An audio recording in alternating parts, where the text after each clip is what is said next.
안녕하십니까. 하루의 경제 주식 마무리 경주마입니다. 2차 전지가 정말 호떡집처럼 불타오르고 있습니다. 이젠 정말 진짜 무서울 정도인데 이 FOMC 경계감 뭐 이런 거 아랑곳 않고 뜨겁게 달아오르고 있지요. 이런 시장 대체 어떻게 읽어야 하나. 그래서 준비했습니다. 저희 경주마에서 가장 스마트한 두 분의 대표 기수 자리하셨습니다. 어서 오세요. 안녕하세요. 안녕하세요. 저는 이제 에코프로 얘기는 더 이상 안 하기로 했습니다. 우리 시청자분들이 워낙 또 지겹다고도 하시고 오늘 보니까 또 뭔가 좀 달라진 것 같아요. 에코프로 말고 지금 2차 전지주 다른 종목들이 이번에 또 뜨겁게 오르는 것 같거든요. 이 뭐 어떻게 된 일입니까 지금? 역시나 근데 대장은 역시나 에코프로였던 것 같아요. 일단 어제 바로 지난 시장에서 확연하게 좀 꺾이는 모습, 세무조사 받으면서 꺾이는 모습 보여줬었는데 네. 뭐 그날 마이너스 8%로 시작했던 게 마이너스 13까지 밀렸다가 보합으로 갔고 또 오늘은 또 불기둥을 하나 또 뽑아냈잖아요. 그래서 여전히 시장의 주도주는 나야 라는 걸 에코프로가 좀 보여주고 있는 것 같고 단순하게 오늘의 시장에서는 대부분의 수급들이 뭐 전기차 2차 전지뿐만이 아니라 그동안에 잠깐 쉬었던 로봇주에게들까지도 퍼졌던 하루였다라고 봐주셔야 될 것 같습니다. 네. 하긴 뭐 저렇게 큰 종목이 4% 올랐으면 굉장히 많이 오른 거긴 하죠.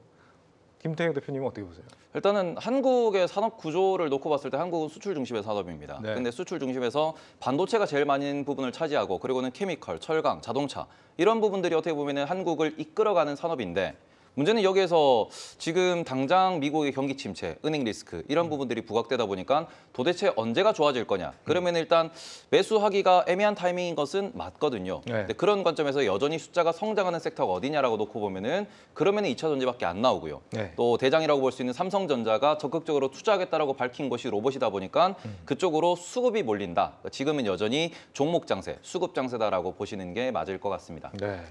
2차 전지가 이렇게 잘 나가는 사이에 또 반도체 이쪽은 굉장히 또 안 좋은 우울한 소식이 또 들려오고 있거든요. 지금 뭐 3월 들어서 20일까지 수출 보니까 또 감소폭 더 커졌던데 반도체 같은 경우는 지금 적자 폭이 오히려 더 심해질 거다. 증권가에서 지금 이런 전망들이 나오고 있다면서요. 작년 하반기 정도만 하더라도 반도체 시장의 가장 최악의 시기는 올해 1분기 말 정도로 봤거든요. 네. 그런데 이제는 1분기보다 2분기가 더 안 좋아질 거다라는 전망들이 나오고 있고 그러다 보니까 삼성전자가 6만 원에서 6만 5천 원까지 좀 상승을 했었던 것도 이 시기가 1분기 말이라는 확신이 조금 들었었기 때문입니다. 네. 그런데 지금 미국에서 제재가 나오고 있고 하다 보니까 이제는 그 시기가 훨씬 더 딜레이가 될 것 같다 이고요. 삼성전자는 반도체 사업 부분뿐만이 아니라 뭐 백색가전도 있고 모바일 부분도 있고 총 4가지 사업 부분을 영위하고 있는데 하이닉스처럼 순수하게 반도체로 이루어지는 기업의 좀 실적 뭐 예상치를 봐주시는 게 좋을 것 같아요. 네. 올해 1분기보다 2분기가 더 안 좋고요. 그리고 네. 3분기부터 조금씩 나아지다가 그래도 올해 4분기 실적까지도 순이익 적자를 볼 것으로 전망이 되고 있습니다. 올해 내내 적자다. 네. 그리고 내년 1분기에 흑자 전환할 수 있지 않을까 정도의 희망이 있는 수준이거든요. 네. 그러다 보니까 반도체 업종이 지금 현재 쉬어가고 있는 구간이다라고 봐주시면 될 것 같고 문제는 이게 언제까지 쉴 것이냐인데 아무래도 지금 챗 GPT를 포함해서 신규 부분에 대한 수요가 있을 거다라고는 보고 있지만 실질적으로 지금 반도체 사이클상 지금 공급이 축소하는 시기거든요. 네. 공급이 축소하는 시기에는 새로운 수요가 생길 때까지 계속해서 공급이 축소가 되는데 D램 가격이 조금 하락폭이 완화가 되는 구간까지는 계속해서 그 반도체 업종은 약세를 보일 수밖에 없다라고 보고 있습니다. 지금 반도체 업황 안 좋다는 얘기를 증권가에서 계속 하고 계시고 우리 강 매니저님도 해주셨는데 그럼에도 불구하고 증권사 리포트를 보면은 사자 리포트가 계속 나와요.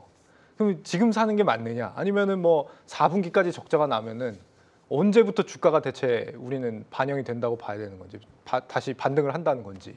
저 같은 경우에는 이제 작년도였을 겁니다. 작년도에는 제가 실제로 라이브를 진행하면서 네. 저는 사고 있다라고 말씀을 드렸고요. 그러고는 제가 9만 원 중반대 정도 왔을 때 아까 말씀해 주신 하이닉스 같은 경우에는 저는 아직까지 시황이 돌아서는 게 아니기 때문에 어떻게 보면은 박스권이고 바닥권이지만 상승은 어려울 것 같다라고 하면서 저는 좀 비중을 게 좋을 것 같습니다라고 하고 저는 줄였습니다라고 말씀을 드렸는데 왜 그러냐 그러면은 말 그대로 지금 매 분기가 지날수록 더 최악이다, 더 최악이다, 더 최악이다라고 하는데 주가는 이미 그걸 모두 다 선반영한 상황에서 더 이상 이제 떨어질 자리가 없다라고 볼 만큼 말 그대로 여기서부터 더 떨어지면은 이제 기업 가치 자체에 대한 물음표, 펀더멘탈의 물음표가 생겨야 떨어질 수 있는 그 정도 라인까지 떨어졌다라는 점에서 네. 지금 환율 시장도 많이 안정이 돼 있죠. 1,300원대긴 하지만 여기서도 큰 움직임이 없는 상황이고 말 그대로 모든 게 선반영되어 있기 때문에 지금은 반등을 기다리면서 모아간다. 혹은 내가 모으다가 생각보다 이번에 챗GPT 이슈가 붙었을 때도 네. 메모리가 많이 쓰일 거야 하면서 좀 좋은 모습 보이면서 반등을 쭉 올라가는 모습. 말 그대로 투심에서 올라갔다가 아직 아닌갑소 하고 떨어지는 이런 모습들이 보이기 때문에 그런 흐름에서는 말 그대로 좀 매매 전략을 짧게 가져갈 거냐, 길게 가져갈 거냐. 짧게 뭐 한 5에서 10% 정도의 스윙 투자를 할 거냐, 아니면은 1년 이상을 보고 시황이 돌아올 때를 보면서 3, 40%를 놓고 장기 투자를 할 거냐에 대한 전략을 설정하셔가지고 충분히 분할 매수를 하시면은 뭐 득볼 수 있는 자리다라고 말씀을 드릴 수 있을 것 같습니다. 네. 그리고 지금 대망의 FOMC, 3월 FOMC 오늘 밤부터 이제 시작이 됩니다. 동결이냐 뭐 인상이냐 요거 이제 패드워치 상황 지금 볼 수 있을까요? 한번 보겠습니다. 이게 수시로 지금 상황이 계속 바뀌고 있는데 일단 제가 보고 들어왔을 때 당시까지는 이제 동결이 21%, 22% 이렇고요. 인상 25bp 인상이 79%, 78%. 인상 가능성이 확실히 더 높게 나오고 있는 상황 같아요. 어제 전문가분들도 25bp 인상 쪽에 다 두 분 다 무게를 두셨는데 지금 궁금한 건 그러면은 인상을 한 뒤에 만약에 인상을 했다 그러면 주가가 흐름이 어떻게 될 거고 뭐 혹시 뭐 동결을 했다 그러면은 주가가 어떻게 될 것이냐 우리가 뭐 뛰어들어야 되냐 말아야 되냐 이런 게 궁금하거든요. 매니저님. 지금 시장에서는 SVB 파산 사태도 나왔고 그러다 네. 보니까 시장에서 연준이 이번에는 금리 인상하지 못할 거야라는 전망들이 갑작스럽게 나왔었고요. 그런데도 유럽에서는 50bp 금리 인상을 했죠. 네. 그렇다 보니까 유럽은 여전히 인플레랑 싸우는 게 더 중요하다라고 판단을 했던 거 부분에서 시장에 어느 정도 힌트를 준 것 같습니다. 지난주 기준으로만 해도 패드워치에서 금리 동결 확률이 뭐 약 40%대였거든요. 당장 어제만 해도 뭐 금리 동결이 38%까지 있었는데 지금 현재 21%까지 줄은 걸 보면은 네. 시장 트레이더들도 이제는 25bp 정도는 금리 인상할 거야라고 받아들이고 있는 것 같습니다. 따라서 25bp 금리 인상할 확률이 굉장히 높을 거는 같은데 네. 최근에 시장이 SVB 파산이라든지 시그니처 뱅크의 뭐 폐쇄라든지 이런 사태에도 시장이 급격하게 하락하지 않았었던 이유 중에 하나가 진짜로 금리를 동결할 수도 있지 않을까?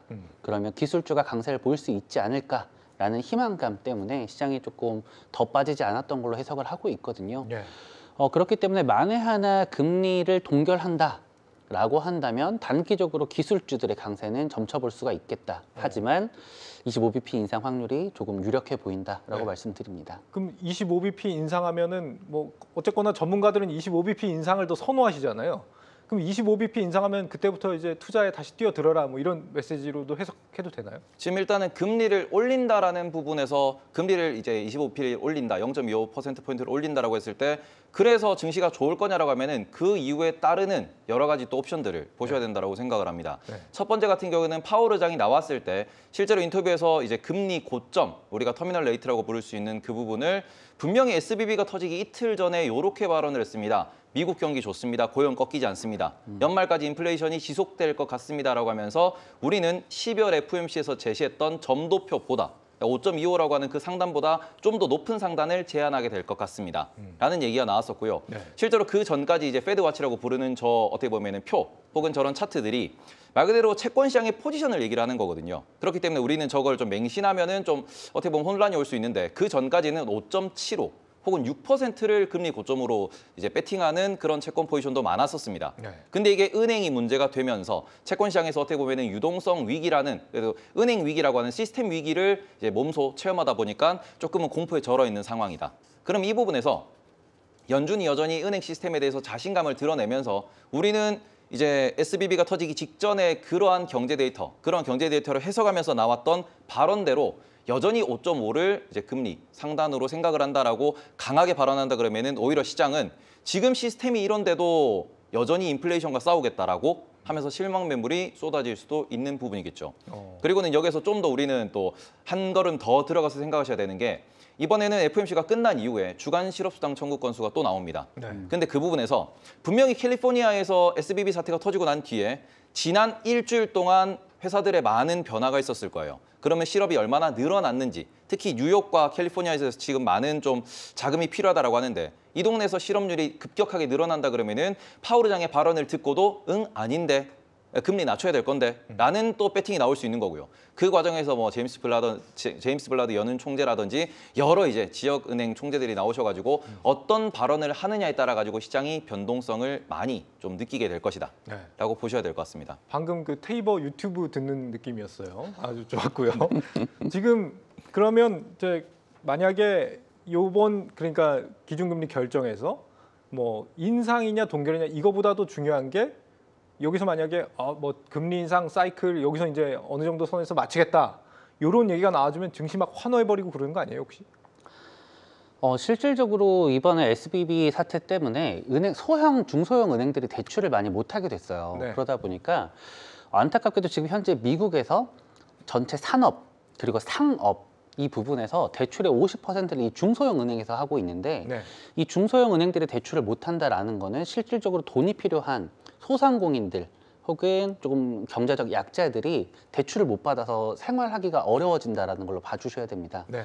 그러다 보니까 골드만삭스에서 어떤 전망을 했냐면 미국의 올해 경제 성장률 전망치를 1.5%로 예상을 했었는데 이번에 SVB 사태가 나고 대출을 못하게 되면서 경제 성장률이 0.3% 낮춘 1.2%로 전망을 했어요. 네. 그리고 추가적으로 중소형 은행들이 대출을 못한다라는 것 자체가 연준이 금리를 약 50bp 혹은 25bp 정도 인상하는 것과 거의 동일한 효과로 보고 있습니다. 그러다 보니까 기존의 연준이 말했던 터미널 레이트보다는 확연히 한 25bp에서 50bp 정도 낮은 수준의 최종 금리가 이루어질 것으로 전망을 하고 있고요. 네.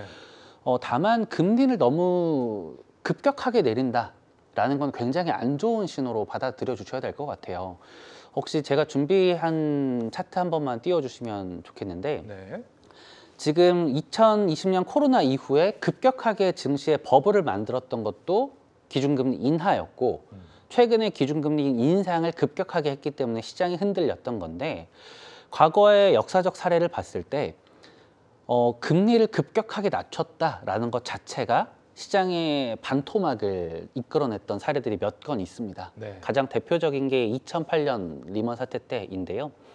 이번에 SVB 그리고 뭐 크게는 크레딧 스위스까지 해서 실질적으로 금융 위기가 온다라면 연준은 오히려 이거에 대해서 눈치 빠르게 급격한 금리 인하를 하고자 한다라는 신호로 받아들여질 수도 있습니다. 따라서 연준이 급격하게 금리를 인하할 것 같다라는 신호를 주는 게 오히려 시장에는 위험할 수가 있다.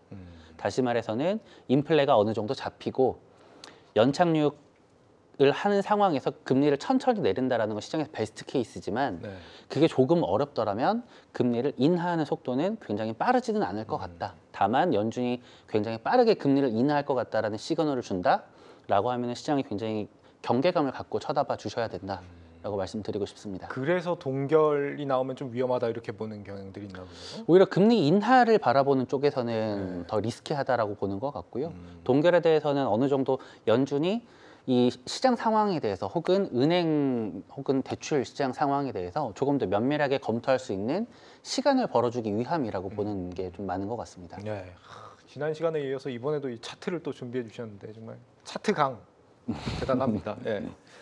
은행 파산은 그러면은 지금 이제 좀 사태가 진정이 된 건가요? 뭐 어떻게 더 뭐가 이어질 게 있나요? 지금 이 부분 같은 경우에는 크레딧 스위스의 UBS가 인수했던 그 네. 건을 좀 보시면은 어느 정도 해답이 나온다라고 생각을 합니다. 지금 주말 사이에 급격하게 뭐 가격 딜이 여러 번 발표가 됐었고 그러면서 결국 인수가 됐다라는 얘기까지 나왔습니다. 근데 그 과정에서 나온 소식은 아시아 시장이 열리기 전까지 우리는 모든 것을 해결해야 된다. 이건 무슨 소리냐 그러면은 증시의 충격을 최소화해야 되고 네. 그리고는 말 그대로 매도가 매도를 부르는 패닉셀을 막아야 된다.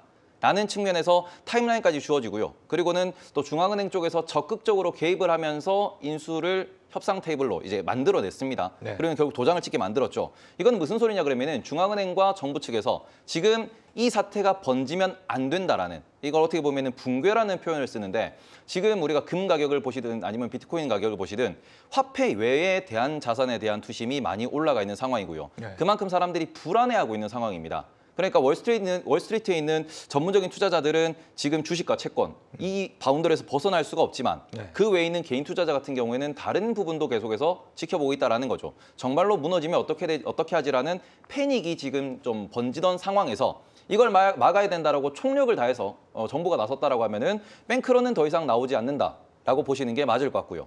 그러면 오히려 시장에서는 이 이후에 또 한 번 신용 경색이 발생할 수 있는 곳은 어디냐? 네. 이런 부분에 대해서 또 고민을 하게 될 것이고, 또 반대로 정부나 중앙은행 측에서도 그러한 새로운 신용 경색 포인트를 계속해서 찾아가지고 방어하려는 움직임이 앞으로 계속 보일 것 같습니다. 예. 그러니까 뭐 UBS가 크레딧 스위스 인수를 했는데 UBS가 이번에는 그러면은 흔들리는 것 같다. 뭐 이런 보도도 일부 있는 것 같고요. 실제 UBS가 지금 뭐 위험한 상황이에요?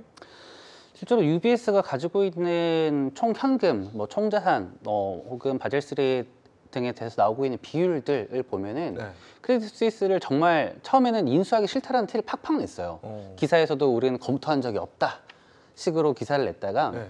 뭐 한 이틀 뒤에 갑작스럽게 그 인수를 하게 됐는데, UBS 자체 건전성에는 크게 문제가 없어 보입니다. 근데 이번에 인수했던 거가 굉장히 재밌었던 게, 시장 투자자들이 AT1이라고 해서 후순위채예요. 네. 22조 원 규모의 후순위채를 제로로 상각시켰습니다. 네. 이 스위스의 뭐 우리나라 따지면 금감원 같은 곳에서 금융감독청에서 UBS가 4조 원 정도의 규모로 크레딧 스위스를 인수하는 대신에 너희들이 가지고 있는 22조 원 규모의 자본으로 인정이 되는 AT1 채권을 휴지 조각으로 만들어 였었거든요. 네. 그렇기 때문에 자본 비율에 대한 부담감을 좀 크게 줄이면서 UBS가 인수할 수 있었기 때문에 좀 UBS에는 크게 흔들릴 만한 그런 이슈는 아닌 것 같다 정도이고요. 네. 이번에 뱅크런 사태가 연쇄적으로 이어지나에 대한 고민들이 있잖아요. 네. 아까 전에 보여드렸던 차트에서도 1994년에 오렌지 카운티 주가 부도났었던 사건이 있었고, 네. 1989년과 90년도에 미국의 중소형 은행들 한 1000여 개가 파산했던 시기가 있습니다. 이게 저축 대부조합 사태, 이거가 지금이랑 굉장히 비슷한 시기예요. 저축은행들이 고객들한테 예금은 굉장히 1% 정도로 주고 대출금리는 굉장히 많이 수취하는 시기가 있었어요. 그러면서 돈을 많이 벌었었는데, 실질적으로 고객들이 예금은 1%밖에 안 주니까 MMF라는 이 MMF 유동성 펀드로 모두 다 자금을 옮기기 시작합니다. 네. 근데 그동안에 성과급 파티를 하고 돈을 많이 벌면서 더 투기적으로 장기 채권에 투자를 했었는데, 고객들이 예금에 두지 않고 다 MMF 펀드로 옮겨가다 보니까 뱅크런이 발생을 했고, 약 1000여 개의 저축 대부조합들이 다 파산을 했었던 케이스였거든요. 그 당시에도 대한민국 증시가 뭐 한 1100포인트에서 800포인트까지 좀 꽤나 많이 900포인트에서 600포인트까지 좀 꽤나 많이 밀렸었던 시기였는데, 네.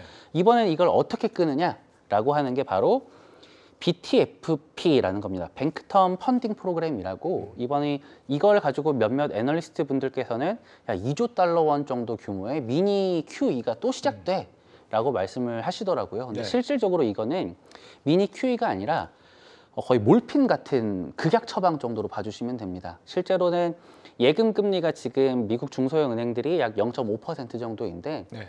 뱅크런이 일어났을 때 야, 연준에게서 돈을 빌려, 너희가 채권을 매수했던 금액만큼 돈을 빌려줄게 라는 거거든요. 근데 이 이자가 대출 금리가 약 4%대 중반입니다. 이러느니 차라리 이거는 마지막 구제거든요. 그러느니 차라리 너희가 지금 예금 금리가 0.5% 정도인데 이거를 3%대까지 올려서 뱅크런이 일어나지 않게끔 해라는 게 주요 골치입니다. 그래서 네. 따라서 급한 불은 껐습니다. 뭐 크레딧 스위스를 뭐 UBS가 인수를 했고, 그리고 이 BTFP라는 제도를 통해서 은행들이 연쇄적인 파산을 막았다 정도인데, 그래도 중소형사들은 뭐 한두 개 정도는 더 터지지 않을까 정도로 좀 보고 있습니다. 네. 근데 여기에서 조금 걱정되는 포인트가 하나 있기는 있는데 그거는 어제 월스트리트에서 보고서가 하나 나왔어요. 왜냐 그러면은 지금 크레딧 스위스의 순 자산 규모가 얼마이냐라고 하면은 지금 장부상으로 나와 있는 건 5천억 달러가 넘는다. 라는 얘기가 나오는데 말 그대로 우리가 5천만 원짜리 차량을 얼마에 팔았냐, 중고차로서 매각이 됐는데 얼마에 팔았냐 그러면은 32만 원, 32억 달러입니다. 말 그대로 그 괴리가 너무 크다라는 거죠. 말 그대로 5천억 달러에서 어느 정도가 부실 자산이길래 지금 애초에 딜이 나왔던 것도 이게 60억 달러 정도 얘기가 나왔었고 그리고는 이거를 더 깎아서 32억 달러의 딜이 성사가 됐고 아까 말씀하셨던 채권까지도 소각을 했는데 그 관점에서 남아있는 그 장부를 정리하는 과정에서 추가적인 부실이 드러날 수 있다. 말 그대로 아직까지 손실 처리되지 않은 자산이 나타날 수 있기 때문에 이 부분이 UBS를 삼키진 못하겠지만 이제 2차, 3차의 충격으로는 이어질 수 있다는 점, 이 부분에 있어가지고 월스트리트에서도 조금은 아직까지는 이 이제 합병의 추이를 지켜봐야 된다라고 이야기가 나오고 있으니까 이 부분은 좀 참고를 하셨으면 좋겠습니다. 넉넉고 안심하고 있을 때는 아니다 뭐 그런 생각도 드네요.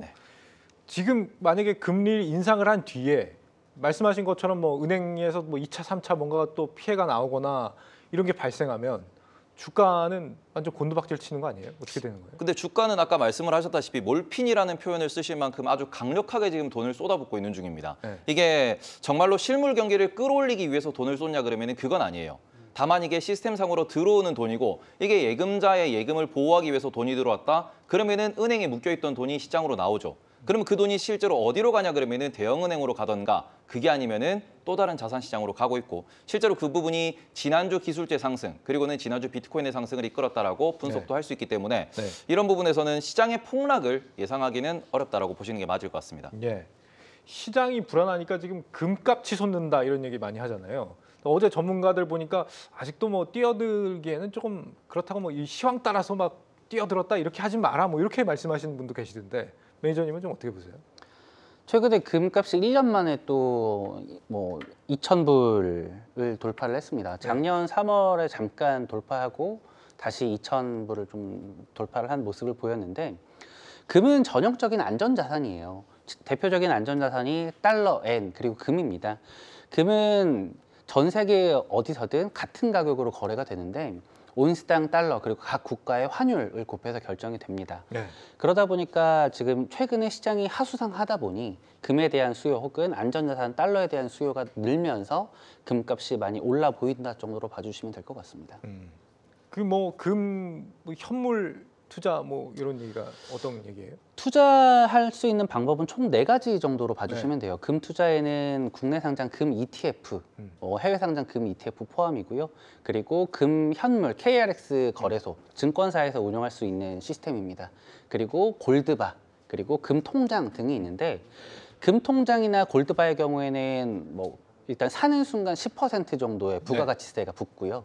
그리고 ETF로 매매할 경우에는 국내 상장의 경우에는 종합과세가 되고 해외 투자할 경우에는 양도소득세 22%가 부과가 됩니다. 따라서 실질적으로 해지 혹은 매매 차익용을 위해서라면 금현물 계좌를 증권사에서 개설하시는 게 훨씬 더 유리하다 정도만 팁으로 가져가셨으면 좋겠습니다. 그거 물어봐 주시달라고 하셔가지고 물어봐 드렸고요. 네. 미국 얘기를 좀 이제 해보겠습니다. 지금 저의 메타가 드디어 양전에 성공을 했어요. 지금 나스닥도 지금 다시 뜨고 있고 뭐 물론 이거 기쁜 일이긴 한데 지금 경제가 굉장히 어렵다고 하는데 나스닥이 뜨니까 이거 뭐 빅테크 이거 뭐 계속 투자 들어가는 거 맞나 싶기도 하고요. 어떻게 봐야 되나요? 지금 단기적으로 미국의 나스닥이 오른 지난주에 이제 마이크로소프트가 10% 넘게 반등을 했고요. 구글도 10% 넘게 상승을 했는데 그런 부분은 아까 말씀을 해주셨다시피 금리, 기준금리가 많이 올라가지 못할 것이다.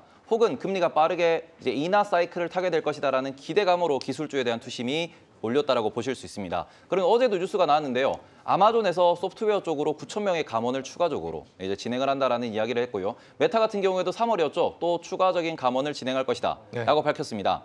우리가 나스닥에 상장되어 있는 나스닥의 이제 대형주들을 중심으로 보시면은 애플, 마이크로소프트, 구글 이런 기업들은 대부분 사람을 통해서 소프트웨어 파워를 발휘하는 기업들입니다. 그렇기 때문에 증원도 쉽고요. 감원도 쉬운 편입니다. 이게 무슨 소리냐 그러면은 우리가 제조업 같은 경우는 공장을 기본적으로 유지를 해야 되고요. 그리고는 기계를 돌리기 위한 사람이 항시 있어야 하지만 이게 하드웨어 산업이라고 한다 그러면은 나스닥에 있는 기업들은 소프트웨어죠.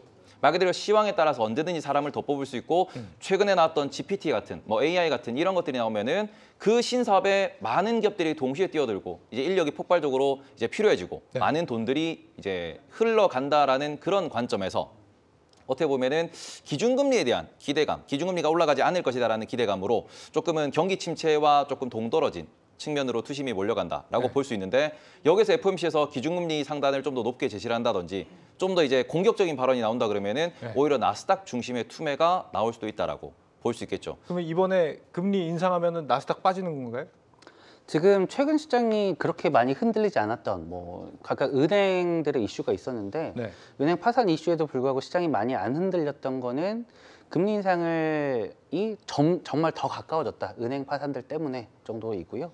근데 그렇다고 해서 금리 인상을 한다고 해서 나스닥이 급격하게 빠질 것 같지는 않습니다. 오히려 금리 인상을 하고 나서 더 이상 금리 인상을 할 것 같지 않다라는 시그널이 나온다면 오히려 기술주들이 더 강세를 보일 수 있다라고 봐주셔야 될 것 같습니다. 네.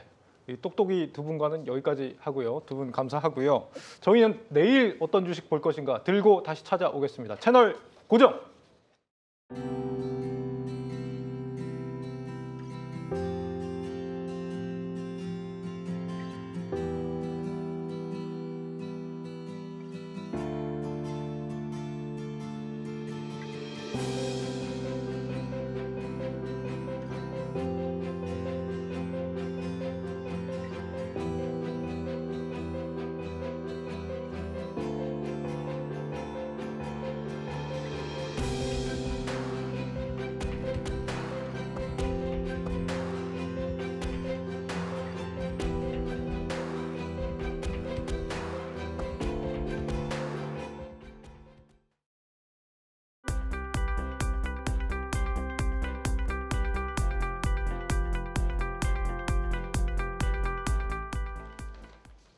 네, 이제 내일 시장 한번 준비해 보겠습니다. 경주마 시그널 전문가 두 분 나오셨습니다. 어서 오세요. 네, 안녕하세요. 안녕하세요. 안녕하십니까? 윤 팀장님 아침에도 나오셨던 것 같은데 네, 그렇습니다. 저희 회사에서 주무시고 그런 거 아니죠? 좀 불러주셔서 감사합니다. 열정 정말 대단하신 것 같고 네. 이창환 부장님 또 우리 증권가의 이 법무부 장관 오랜만에 또 나와주셨습니다. 오늘도 좀 탁월한 종목 분석 네. 기대를 네. 하겠습니다. 2차 전지 얘기 앞서서 좀 했는데 조금만 더 해보겠습니다. 오늘 보니까 리튬, 뭐 전고체 배터리 이런 거 관련 쪽으로 많이 오른 것 같은데요? 저한테 먼저 네. 리튬 관련 종목들 이제 그 뭐 금양이라는 게 좀 회사가 좀 눈에 띄고요. 네. 이제 금양은 이제 그 콩고 민주공화국에서 같이 MOU를 맺어서 이제 리튬 광산을 직접 하겠다고 얘기를 하고 있는데 아직까지는 매출은 없지만은 이게 실제로 이제 리튬 광산을 위치하게 되면은 네. 뭐 상장사는 최초라가 될 수 있겠고요. 그리고 에코프로 같은 경우는 에코프로 BM이 이제 5천억 PF 쪽에 이제 자금 네. 유치한다는 얘기도 있었지만은 거기는 이제 많이 했으니까 패스하고 네. 그리고 다른 거. 그런 게 있고 그리고 네. 뭐 대보마가팅이라든가 뭐 강원 에너지 이제 네. 수산화 리튬 미세가공 쪽 종목들이 오늘 좀 많이 올랐고요. 네. 전고체 배터리 쪽에 소재를 하는 뭐 이수화학 같은 경우가 이제 그런 관련 종목들을 오늘 많이 올랐는데 네. 지금 어제 이제 사실은 이게 이제 타 방송에서 좀 매스컴이 좀 탄 게 있어서 그게 좀 이슈가 되지 않았나 그렇게 네. 싶고 탄산 리튬 가격이 많이 빠졌더라도 실제 이제 관련 소재 업체들의 그 판가에는 그렇게 영향이 없다는 좀 분석이 나오면서 주가 더 튀었다고 그렇게 보고 있습니다. 그게 오늘 리튬 쪽에 오른 이유예요? 네, 제가 볼 때는 그렇습니다. 지금 뭐 금양, 뭐 대보 마그네틱, 미래 나노텍 이런 데가 지금 리튬 관련주로 묶이는 것 같은데 여기 실제 좋은 회사들인가요? 좀 보시기에 어떤가요? 일단은 약간의 이제 이런 좀 먹이사슬 관계가 아닐까 좀 생각이 드는데 네. 사실 이제 그러니까 배터리를 만들기 위해서는 뭐 이제 양극재가 좀 필요하고 양극재를 만들기 위해서는 리튬이 필요하기 때문에 약간 이제 역삼각형 관계로 좀 어떤 좀 제가 볼 때 먹이사슬 관계가 있다 보니까 리튬 관련 종목들이 결국은 갑이 아닐까라는 측면에서 대표적인 종목이 에코프로랑 이제 포스코홀딩스가 될 것 같은데 네. 그런 종목들 같은 경우가 너무 좀 많이 올랐고 좀 무거우니까 대체적으로 이런 좀 작은 종목들이 많이 움직이지 않나라는 좀 생각이 듭니다. 근데 네. 이제 사실 오늘 뭐 리튬 관련된 종목도 많이 올랐습니다만 양극재 쪽에서 사실 뭐 코스모신 소재라든지 사실 알박 쪽에서 지금 삼화알루미늄 같은 종목들, 그다음 장비 쪽에서 PNT 같은 종목들도 올랐기 때문에 네. 사실은 2차 전지 같은 경우는 제가 볼 때는 그냥 오르지 않았던 종목들을 계속 좀 선순환시키는 모습들, 뭐 그런 측면에서 봤을 때 확실히 지금 현재 상황에서 좀 코스닥 쪽에서 상당히 좀 주도 업종으로서 좀 그 위치를 좀 계속 보여주고 있지 않나 생각하고 있습니다. 네. 지금 포스코 엠텍이라는 회사가 또 리튬 관련 종목으로 해서 테마로 해서 엮여서 올라가고 있던데 네. 이게 포스코 홀딩스 자회사잖아요. 네. 근데 이게 리튬하고 실제 관계가 없다는 얘기가 있던데. 네, 뭐 실제 관계는 없고요. 그냥 포스코 홀딩스만 보시면 맞겠고요. 네. 지금 포스코 홀딩스가 연초에는 이제 환율이 이제 꺾여서 1,300원 밑으로 떨어져서 이제 대형주 장세가 있다 보니까 올란 측면이 있는데 지금 이제 1,300원 이상에서 움직이다 보니까 지금 대형주들이 안 움직이거든요. 그래서 이제 한 2달 가까이 쉬고 있는 거고요. 실제적인 수혜로 보시면은 뭐 포스코 홀딩스는 이제 그 아르헨티나 쪽의 그 염호에서 리튬을 직접 이제 수산의 리튬을 직접 수출하는 기술을 거의 뭐 독보적으로 갖고 있기 때문에 네. 길게 보시면은 충분히 지금보다도 훨씬 월등한 수익 낼 수 있을 거라고 보고 있습니다. 네. 포스코 케미칼이 또 있잖아요. 거기가 이제 이름을 포스코 퓨처 M이라고도 바꿨던데 퓨처 M이 좀 저는 이름 잘못 바꾼 것 같아요. 이거 퓨처가 연지 언지 혹시 아세요? 발음이 어더라고요. 네, 퓨처 퓨처 M, 네, 맞습니다. 여 M이라고 하면 또 검색에 하면 안 나오더라고요. 네, 근데 맞습니다. 퓨처 M 여기가 지금 뭐 양극재 만든 양극재도 하죠. 네. 곳이잖아요. 네. 그럼 말씀하신 아까 포스코 홀딩스하고 네. 둘 다 있으면 뭐 어디를 우리는 투자를 하는 게 더 좋다고 봐야 되는 거예요? 이제 앞에서 말씀드렸던 것처럼 이 먹이사슬 관계를 보게 된다고 하면 오히려 이제 광물 쪽으로 있는 포스코 홀딩스가 좀 더 갑의 위치에 있을 수 있지 않나라는 좀 생각을 하고 있고 그 광물을 갖고 이제 뭐 포스코 퓨처앱 같은 경우가 이제 양극재 물질을 상상하기 때문에 네. 오히려 제가 볼 때는 좀 주가적인 측면에서 봤을 때는 지금 포스코 홀딩스가 좀 더 아웃퍼포먼스 수 있는 그런 잠재력은 충분히 더 있다라는 측면에서 저는 좀 포스코 홀딩스에 좀 더 한 표를 좀 드리고 싶습니다. 홀딩스요. 네. 부장님도 그렇게 생각하세요? 네, 저도 마찬가지고요. 뭐 말씀 먼저 하셨지만은, 그러니까 이제 그 가격 결정권이 누구한테 있느냐가 제일 중요한데 지금 리튬이 최상단에 있습니다. 그리고서 이제 양극재 업체들이 그 다음에 가격 결정권이 있는 상태고 네. 양극재와 리튬을 뺀 나머지 소재 업체 쪽에서는 가격 결정력이 상대적으로 떨어지기 때문에 주가 그만큼 못 가는 상황이고 네. 셀도 이제 지금은 갑이 사실상 양극재랑 리튬 쪽이라서 그쪽 위주로 강한 이유도 이 가격 결정권에 있다고 보시면 되겠습니다. 우리가 이런 얘기를 아무리 많이 했는데도 사실은 지금의 상황은 조금 이해가 안 가는 부분이 있거든요. 앞으로 2차 전지 더 갈까요? 지금 너무 많이 오른 것 같은데 어떻게 보세요, 이 팀장님? 사실 이제 에코프로 이제 그룹주 사실 이제 이번 주부터 상당히 변동성이 강해지고 있고 네. 그 안에서 수급이 좀 많이 이탈하는 모습도 나왔는데 좀 최근에 보게 되면 에코프로 같은 경우는 뭐 거의 지금 기세로 보게 되면 거의 뭐 45에서 50만 원까지도 갈 기세가 좀 보이는 상황이라 볼 수 있을 것 같은데 일단 지금 이제 혹자들 같은 경우는 어떻게 보면 눌림목 조정 시에 매수를 해야 한다는 좀 의견도 있고 이제는 좀 많이 밸류를 좀 계산할 수 없는 좀 금액까지 올랐기 때문에 네. 제가 볼 때는 이제는 좀 다른 섹터를 봐야 되지 않나라는 좀 의견이 좀 많이 충돌하고 있다고 볼 수 있을 것 같은데 저는 좀 길게 보게 된다면 오히려 조정 시에 조금씩은 좀 적금하듯이 매수하는 관점은 좀 유효하겠으나 단기적으로 봤을 때는 확실히 좀 밸류들이 많이 좀 높아진 상황, 좀 계산하기 좀 힘든 상황이 아닌가라는 생각을 하고 있고 그런 측면에서 2차 전지 섹터에 대한 부분을 조금 관심을 두되 제가 볼 때 매매를 좀 피해야 되는 부분은 맞겠습니다만 그럼에도 불구하고 나는 좀 시장에서 좀 소외되고 싶지 않다라는 분들 같은 경우는 네. 그나마 좀 가격이 조금 아래에 있는 종목들을 좀 보시는 게 어떨까 생각을 하고 있고 좀 그러한 종목들 중에 이제 최근에 좀 리포트들이 많이 나온 게 좀 CNT 도전자 관련된 종목들 뭐 이제 그런 쪽으로 봤을 때 뭐 제가 볼 때 뭐 대주전자재료나 이런 종목들이 그나마 조금은 매수하는데 조금 이제 어느 정도 부담이 없지 않나라는 생각을 하면서 좀 윗단에 있는 종목들은 좀 부담스럽다라고 네. 좀 말씀을 드려야 될 것 같습니다. 부장님, 2차 전지 더 간다 안 간다?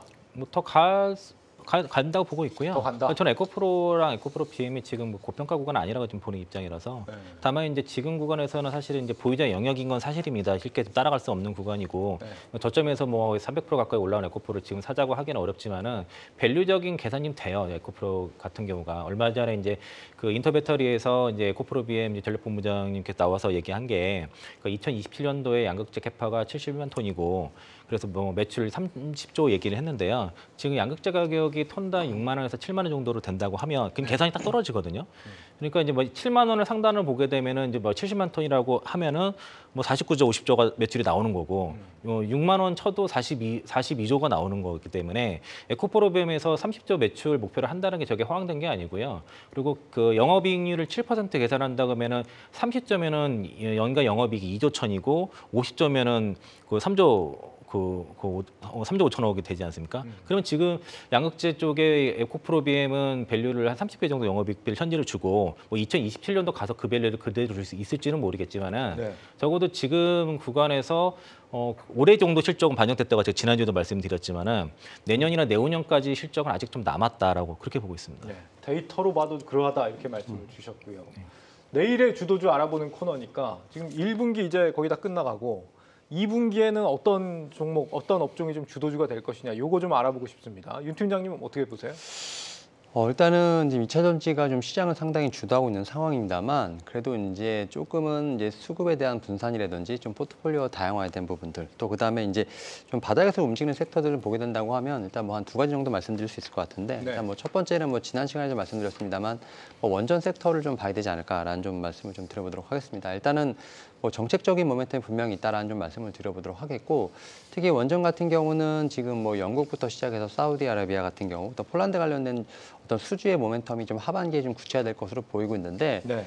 일단은 지금 이제 4월 달에 지금 한국과 미국의 정상회담 그 안에 제가 볼 땐 테이블로 올라갈 수 있는 의제가 분명히 있다라고 좀 생각이 듭니다. 특히 이제 이 한수원과 지금 미국의 웨스팅하우스 간의 어떤 좀 소송전을 좀 분명히 해결해야지만 한수원에 제가 볼 때는 한국형 원자로에 대한 수출에 관련된 부분들이 어느 정도 물꼬가 튀는 부분이 있기 때문에 이와 관련돼서 원전 같은 경우는 4월에 좀 이벤트가 있다라고 좀 말씀을 드려보도록 하겠고 두 번째로 이제 바이오가 제가 볼 때는 좀 2차 전지와 마찬가지로 쇼스키지가 좀 나올 수 있는 좀 그러한 섹터가 아닐까 생각을 합니다. 특히 네. 이제 HLB를 좀 시작을 해서 지금 서장준 회장의 어떤 컴백에 대한 효과도 분명히 있었고요. 특히 4월에 아마케 관련된 부분도 있기 때문에 제가 볼 때는 공매도 많은 종목들을 좀 중심으로 해서 제가 볼 때는 좀 제약바이오 섹터도 한번 보시는 게 어떨까라고 생각을 하고 있습니다.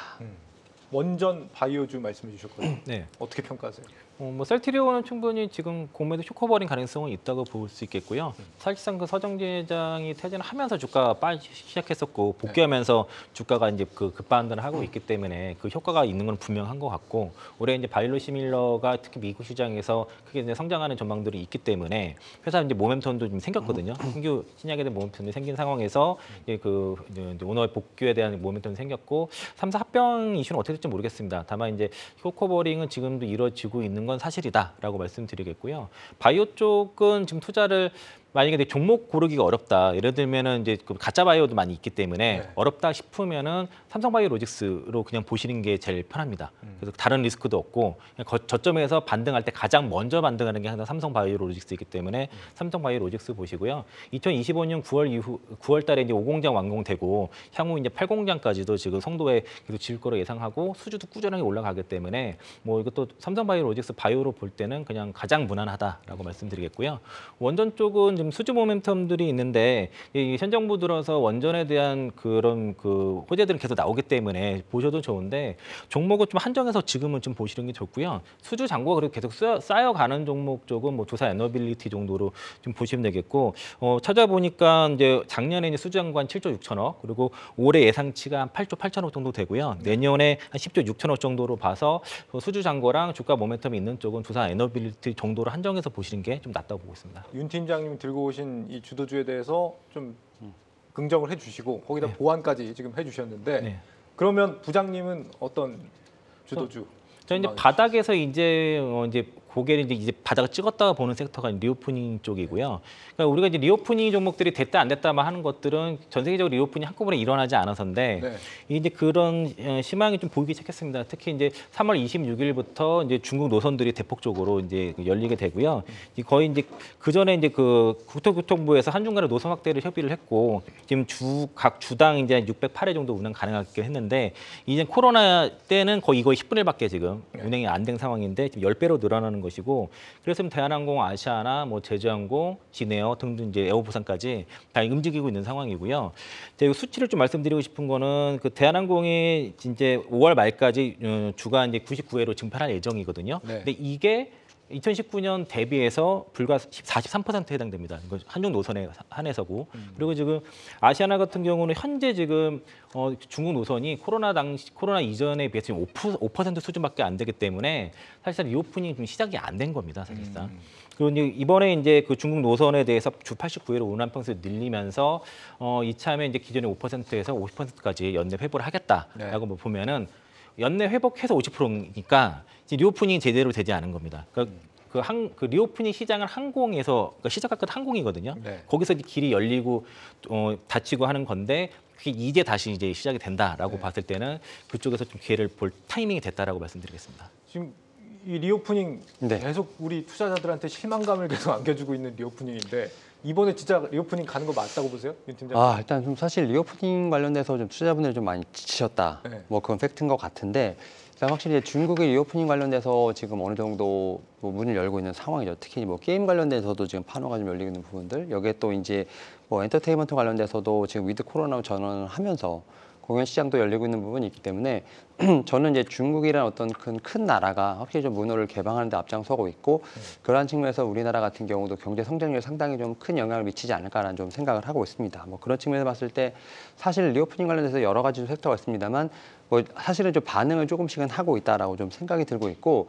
결국은 이제 리오프닝 관련돼서 사실은 이제 올 초 작년 말부터 조금씩 움직였던 부분이 어떻게 보면 이제 기대감으로 좀 움직인 부분이 있으면 이제는 좀 확실히 좀 숫자로 찍히는 어떤 그런 부분을 확인해야 될 어떤 시간이 되지 않았나 생각을 하면서, 저는 그러한 게 뭐 2분기에서 3분기 정도면 좀 숫자로 나올 수 있지 않을까라는 좀 생각을 하면서, 저는 리오프닝 같은 경우는 지금부터 좀 모아갈 수 있는 분명히 종목은 아닐까 맞다라고 생각이 듭니다.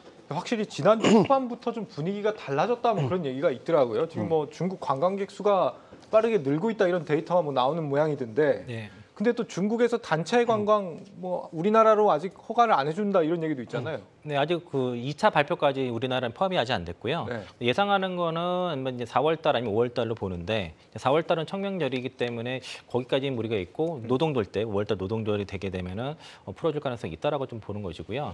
이제 한한령과 또 좀 연관이 있습니다. 리오프닝 쪽에 그 3대 한한령 해제 시그널이 있는데, 첫 번째가 이제 게임 판호, 외제 판호 해제가 있고, 네. 그다음에 이제 그 신작 방영이 되는지 여부, 그다음에 오프라인 콘서트 여부거든요. 이제 오프라인 콘서트 재개가 이제 리오프닝과도 상관이 있는 이슈인데, 지금 이제 일단은 그 단체 관광객들이 풀리는 것까지 가정했을 때 올해 이제 중국 관광객 수가 이제 한국은행에서 발표한 자료를 보면은 한 196만 명 정도 예상하고, 작년에 20만 명 수준이었으니까 거의 네. 10배 정도 증가하는 거를 보기 때문에 올해가 이제 리오프닝의 사실상의 원년이 되지 않을까, 이렇게 지금 일단 그런 판단하고 있습니다.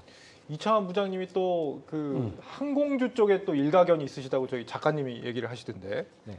그러면은 이제 리오프닝과 함께 찾아올 그 수혜 호재는 대한항공이냐 아시아나항공이냐 어디가 더 좋은 겁니까? 그게 이제 그 대한항공사가 있고, 네. 저가 항공사 LCC들이 있는데 양쪽 다 맞다고 좀 보고 있습니다. 다만 대한항공과 아시아나. 그러니까 아시아나 주가 상승 폭은 아시아나가 더 클 겁니다. 그래요? 아무래도 시총이 작으니까 보통 이제 주가가 올라갈 때 아시아나가 이제 대한항공과 연동해서 올라가는 경우가 있거든요. 네. 그래서 올라갈 때는 아시아나가 폭이 크고 빠질 때 아시아나가 더 많이 빠지는 그런 특성이 있습니다. 그래서 네. 같이 보시는데, 만약에 한 종목만 픽을 해서 소량으로 뭐 들어가신다 하면은 아시아나 쪽이 좀 더 주가 퍼포먼스는 더 나올 것이고, 그리고 중국 노선에는 좀 더 아시아나가 강한 모습이고요. 오늘 좀 그 뉴스가 나온 게 그 상하이 홍차공항 국제선과 그 홍콩 마카오 대만 노선까지 다 운항 재개했거든요. 네. 여기가 사실 대한항공 아시아나 주력 노선인데 아시아나가 좀 더 강합니다, 이 노선에. 네. 그래서 만약에 중국 노선이 완전 재개됐을 경우에는 이제 아시아나 쪽이 기존에 이제 그 코로나 대비해서 5%밖에 지금 운항이 안 됐던 것들이 50%까지 늘어나니까 그 폭을 계산하게 되면은 아시아나가 이제 좀 더 뭐 반응은 좀 빠를 것 같고, 주가 움직임 자체는 LCC가 좀 더 그 단기적으로는 또 빠를 수 있을 거라고 그뭐 보고 있습니다. 일본 그때 개방됐을 때도 LCC가 또 수혜가 더 컸다면서요? 네, 맞아요. 그게 이제 일본 쪽 노선도 증가폭이 LCC 쪽이 훨씬 빨랐고요. 실제 이제 올해 실적 대박을 예고를 하고 있는 게 그 항공권 티켓 판매 실적을 이거 선수금을 보면 알 수 있거든요. 그게 이제 티켓을 팔면은 그 부채로 잡히지만은 네. 사실상 그게 이제 그 나중에 매출로 이어지는데, 지금 제주항공이 작년에 323억에서 2,150억으로 지금 6배 늘었고요. 그리고 진에어가 재작년에 143억에서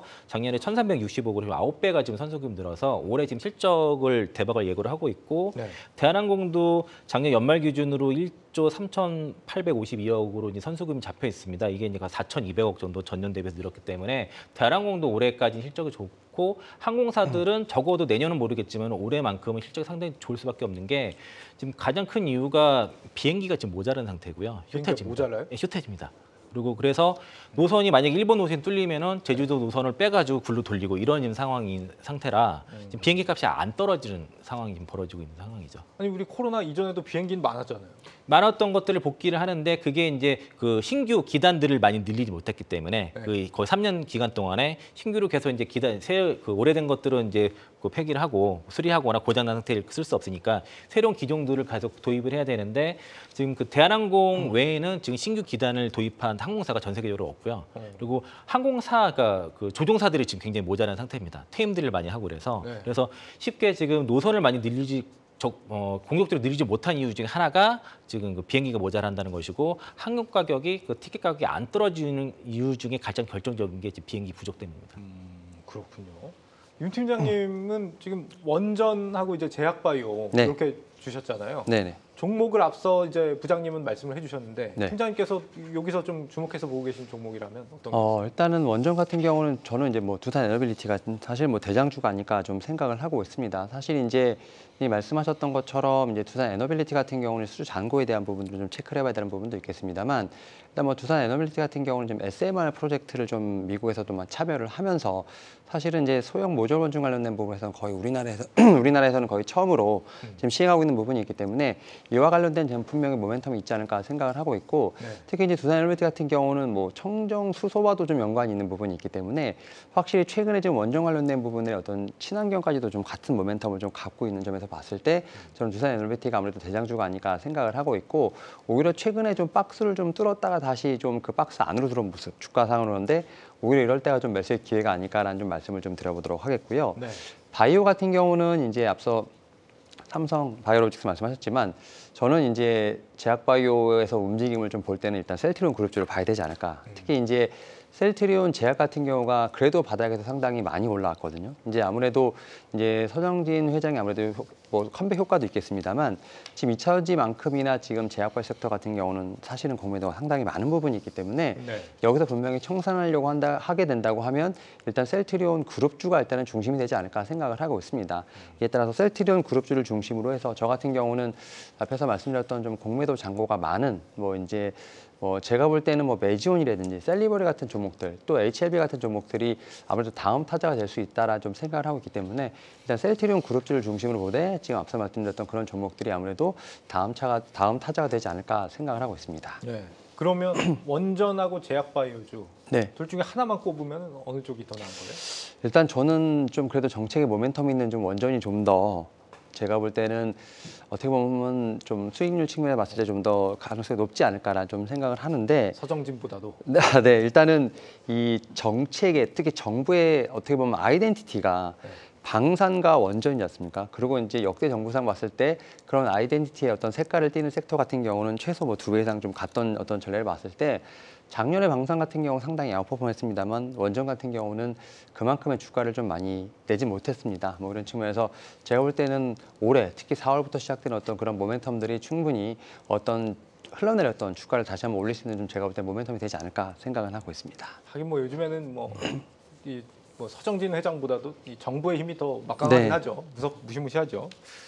이 리오프닝 쪽 얘기를 좀 더 해보자면요. 네. 지금 뭐 워낙 좀 범위가 넓잖아요. 항공주 말씀을 해주셨지만 뭐 화장품도 있고 뭐 카지노, 뭐 호텔, 뭐 여행 되게 많잖아요. 네. 뭐가 그 중에서 우리가 봐야 되는 거예요? 그러니까 중국 노선 재개를 포인트로 본다고 하면은 카지노가 탑픽입니다. 카지노요? 네, 카지노는 국내 뭐 지금 4사밖에 없긴 한데 네. 이게 강원랜드 같은 경우는 뭐 국내 그 내수니까 상관이 없고 이제 GKL, 파라다이스, 롯데관광개발 세 개가 있다고 보시면 되겠고요. 네. 그리고 인천공항으로 유입되는 것 쪽에서는 파라다이스가 이제 좀 탑픽이라 볼 수 있겠고 시세는 지금 GKL이 대장주인데 주가 상승 여력은 상대적으로 좀 가장 적다고 지금 시장에서 목표가 지금 제시한 상황이고요. 파라다이스와 롯데관광개발이 이제 목표가 이제 괴리 좀 높은 편인데요. 좀 더 그 이제 안정적으로 투자한다 하면 파라다이스를 보시면 좋을 것 같고요. 일본 VIP 관광객이 늘어나고 중국 쪽 매수국이 같이 늘어나면은 그 회사의 볼륨 자체도 다시 커지기 때문에 네. 안정적인 투자는 파라다이스 좋겠고 내가 한번 베팅을 한번 해보겠다 하면은 롯데관광개발이 또 괜찮을 수 있습니다. 그 이유는 이번에 이제 그 중국 노선 재개가 되면서 특히 이제 제주도랑 그 중국 직항 노선이 이제 3월 26일부터 본격화되는데 이게 이제 그 진에어를 포함해서 중국 국적사, 국가 항공사 7개 이제 노선이 이제 그 3월 26일부터 재개가 되거든요. 특히 이제 이게 이제 거의 3년 만에 지금 재개가 되는데 상하이 노선에서 오는 중국 고객들이 돈을 많이 씁니다. 특히 이제 지금 제주도 같은 경우에는 지금 중국 노선만 막혔지 그동안 대만이라든가 싱가포르, 일본 쪽에서는 네. 꾸준히 들어오면서 롯데관광개발이 월 그 카지노 방문객 수가 9,000명 정도로 꾸준하게 들어오고 있고 네. 중국 쪽에 이제 매수 고객뿐만 아니라 이제 주로 이제 아직은 단체 관광이 아니기 때문에 매수 고객이 먼저 오지 않겠지만은 이제 VIP 고객들 위주로 온다 그러면은 주가 퍼포먼스는 아마 가장 빠르게 반응한 게 아마 롯데가 아닐까 그렇게 네. 보고 있습니다. 팀장님께서 보실 때는 지금 리오프닝 여러 가지 네. 업종들 중에서 어디를 좀 꼽으시겠어요? 저는 리오프닝 섹터의 가장 끝판왕은 엔터테인먼트. 엔터. 그 중에서 하이브가 아닐까 생각을 합니다. 어. 일단은 뭐 가장 리오프닝이 하게 되면 항공이나 여행이 가장 일단은 좀 수혜를 보겠습니다만 결국 와서 즐길 수 있는 거 카지노와 결국 이제 엔터테인먼트가 아닐까 생각을 하고 있고요. 특히 이제 하이브 같은 경우는 지금 SM 관련된 이슈를 좀 올리긴 했습니다만 그 시세는 좀 대부분 반납했기 때문에 결국 이제 하이브 자체의 어떤 모멘텀을 봐야 되지 않을까 생각을 하고 있는데 일단 작년에 뭐 실적 상당히 좋았습니다. 특히 영업이익 같은 경우 작년 4분기 지금 517억을 좀 기록을 했는데 뭐 BTS의 솔로 앨범뿐만 아니라 지금 르세라핌의 좀 컴백도 상당히 영향을 미쳤고요. 그리고 이제 올해 좀 상당히 주목되는 뭐 신이 뭐 뉴진스에 관련된 부분을 통해서 결국 이제 걸그룹들이 제가 볼 때는 이제 BTS에 제가 볼 때 공백을 메꿀 수 있지 않을까 생각을 하고 있고 SM의 어떤 제가 볼 때 인수는 실패했습니다만 특히 이제 해외 M&A 관련돼서 좀 이슈가 좀 있습니다. 결국 이제 뭐 이타카 홀딩스라든지 QC 미디어 홀딩스를 좀 인수를 했기 때문에 아마 추가적인 좀 M&A 이슈도 있지 않을까 좀 생각을 하면서 저는 뭐 엔터테인먼트 중에서 탑픽으로 하이브 좀 말씀을 드려보도록 하겠습니다. 알겠습니다. 이 역발상 투자의 대가로 존 템플턴이라는 사람이 꼽히는 거 아시죠? 이 2차 세계 대전 또 우리나라의 97년 외환 위기 터졌을 때 이 존 템플턴 주식에 과감하게 베팅을 해서 큰 수익을 냈다고 합니다. 그런데 이런 역발상 투자에서 가장 중요한 게 있었으니 그건 바로 시장의 흐름을 정리하는 일이었다고 하죠. 이런 정발상을 알아야 역발상도 할 수 있다 이런 의미입니다. 저희 경주마가 시청자들의 눈이 되겠습니다. 역발상을 정발상으로 할 수 있는 정발상 투자 눈 되겠습니다. 진짜 경주는 지금부터입니다. 여러분 고맙습니다.